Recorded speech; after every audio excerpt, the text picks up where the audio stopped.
Hello and welcome back. Let's talk about food sensitivities. For most people, making dietary changes could have a tremendous impact on their overall health.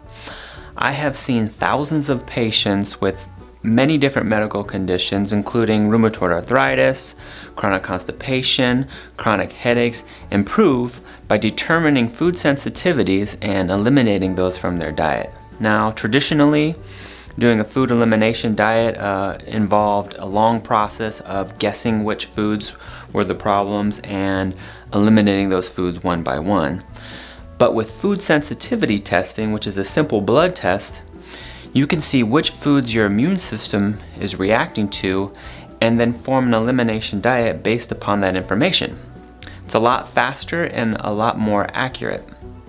Now, the type of immune reaction that we're testing for in a food sensitivity test is called an Ige reaction, meaning whenever your immune system comes into contact with things that it thinks that are foreign, it will mount an attack against them with these antibodies called Ige antibodies.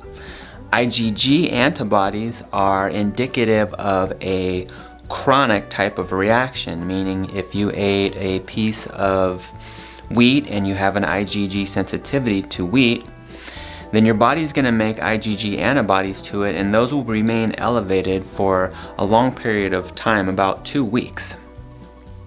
There's other type of reactions to foods known as Ige reactions, and those are more of food allergies. An Ige reaction is typically more of a acute reaction and more could be life-threatening. For example, an Ige reaction could give you anaphylaxis. So if somebody had an Ige allergy to peanuts and they ate some peanuts, they might immediately get their throat closed up and they're going to be rushed to the hospital. We're talking about food sensitivities, which are Ige reactions. Why are people sensitive to foods in the first place?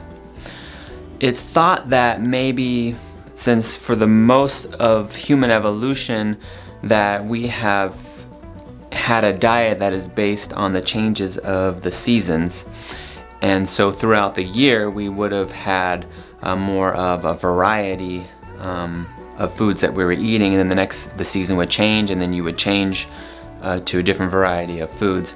But now, because foods are available year round, that we tend to eat the same type of foods over and over again without changing them from season to season.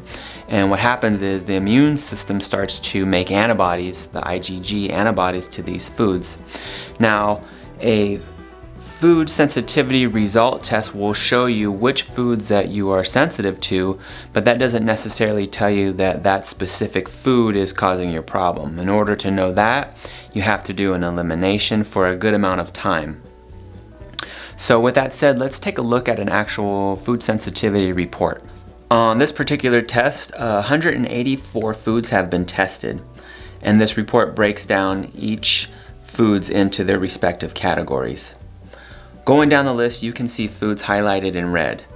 These are the foods that this person's immune system has reacted to.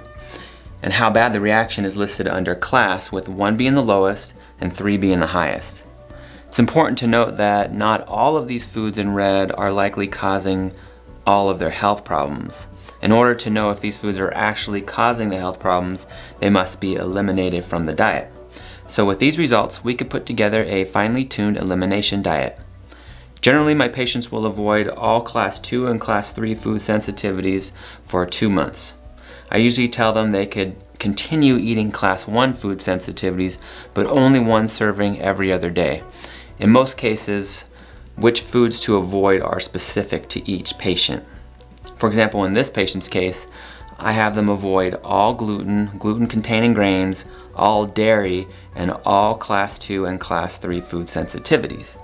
In addition, I will recommend that all non-reactive beans be pressure cooked, considering that they reacted to so many in the legumes and pulses category, as well as green beans.